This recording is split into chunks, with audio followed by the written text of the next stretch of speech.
شب برات بخشش مانگنے کی رات، روزی مانگنے کی رات، مصیبتوں، بیماریوں، پریشانیوں سے، بے اولادیوں سے، اولاد کی نافرمانیوں سے نجات مانگنے کی رات۔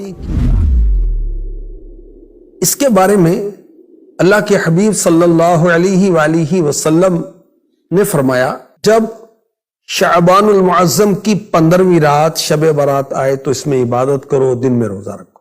بے شک اللہ پاک اس رات سورج غروب ہوتے ہی آسمان دنیا کی طرف نزول رحمت فرماتا ہے اور ارشاد فرماتا ہے کوئی بخشش مانگنے والا میں اسے بخش دوں، ہے کوئی روزی مانگنے والا کہ اسے روزی دوں، ہے کوئی مصیبت میں مبتلا کہ اسے عافیت دوں، ہے کوئی ایسا یہاں تک کہ فجر کا وقت شروع ہو جاتا ہے۔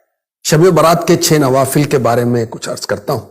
امیر المؤمنین پہلی صدی کے مجدد حضرت سیدنا عمر بن عبدالعزیز رحمۃ اللہ تعالی علیہ ایک مرتبہ شعبان المعظم کی نصف رات یعنی 15ویں رات یعنی شب برات عبادت کر رہے تھے۔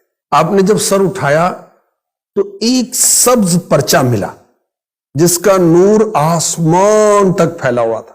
اس پر پتہ کیا لکھا ہوا تھا؟ هذه براءة من النار من الملك العزيز لعبده عمر بن عبد العزيز، خدائے مالک و غالب کی طرف سے یہ جہنم کی آگ سے آزادی کا پروانہ ہے جو اس کے بندے عمر بن عبد العزیز کو عطا ہوا ہے۔ تو شب برات عبادت کی رات، شب برات نوافل کی رات، دعاؤں کی رات، نماز کی رات، کثرت درود کی رات، اپنے گناہوں کو یاد کر کے اس کی معافی مانگنے کی رات۔ اور اولیاء کرام کی یہ روٹین رہی کہ وہ شب برات پر مغرب کی نماز کے فرض اور سنتوں کے بعد 6 رکعت 2 کر کے پڑھتے تھے۔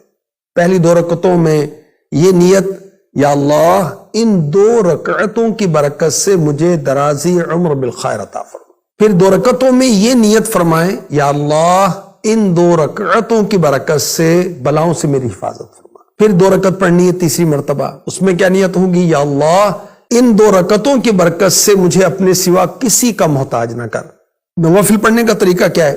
ان 6 رکعتوں میں سورہ فاتحہ کے بعد جو چاہیں وہ سورتیں پڑھ سکتے ہیں، چاہیں تو ہر رکعت میں سورہ فاتحہ کے بعد 3 بار قل هو اللہ شریف یعنی سورہ اخلاص مکمل پڑھ لیں تو انشاءاللہ ہر رکعت میں ایک قرآن پڑھنے کا ثواب، 3 مرتبہ سورہ اخلاص پڑھنے سے ایک قرآن کی تلاوت کے برابر ثواب ملتا ہے۔ اچھا، ہر 2 رکعت کے بعد 21 بار 21 ٹائم قل هو اللہ احد پوری سورت پڑھنی ہے، اور پھر سورہ یاسین، یعنی یہ کر لیں یا یہ کر لیں یہ بھی آپشن ہے، اور دونوں کریں یہ بھی آپشن ہے، اور یہ زیادہ بیسٹ ہے۔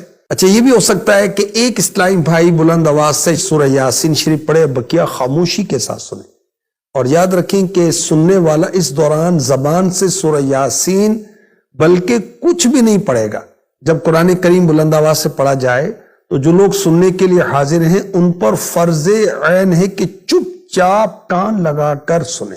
انشاءاللہ الکریم شب برات شروع ہوتے ہی ثواب کا انبار لگ جائے گا۔ ہر بار سورہ یاسین کے بعد دعائے نصف شعبان بھی پڑھیے۔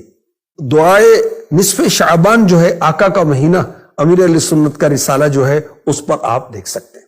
اللہ کے حبیب صلی اللہ علیہ وآلہ وسلم نے فرمایا، جس نے عیدین یعنی عید الفطر اور عید الاضحیٰ کی رات اور شعبان المعظم کی 15ویں رات یعنی شب برات عبادت میں جا کر گزاری، اس دن اس کا دل نہیں مرے گا جس دن لوگوں کے دل مر جائیں گے۔ آخری نبی مکی مدنی صلی اللہ علیہ وآلہ وسلم نے فرمایا، میرے پاس جبریل امی علیہ السلام آئے اور کہا، یہ شعبان کی 15ویں رات ہے، اس میں اللہ پاک جہنم سے اتنوں کو آزاد فرماتا ہے جتنے بنی کلب کی بکریوں کے بال ہیں، مگر مشرک اور عداوت کیا مطلب ہے؟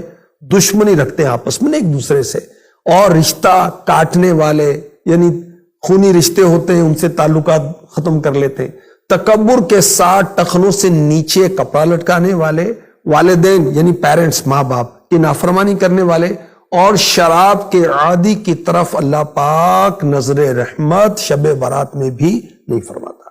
حدیث پاک میں ہے، جو کوئی شب برات میں 100 رکعت پڑھے تو اللہ کریم اس کے پاس 100 فرشتے بھیجے گا، جن میں سے 30 فرشتے اس سے جنت کی خوشخبری سنائیں گے، 30 فرشتے اس سے عذاب دوزخ سے بچائیں گے، 30 فرشتے اس سے دنیا کی تکلیفیں دور کریں گے، اور 10 فرشتے اس سے شیطان کے مکر و فریب کو دور کر دیں گے۔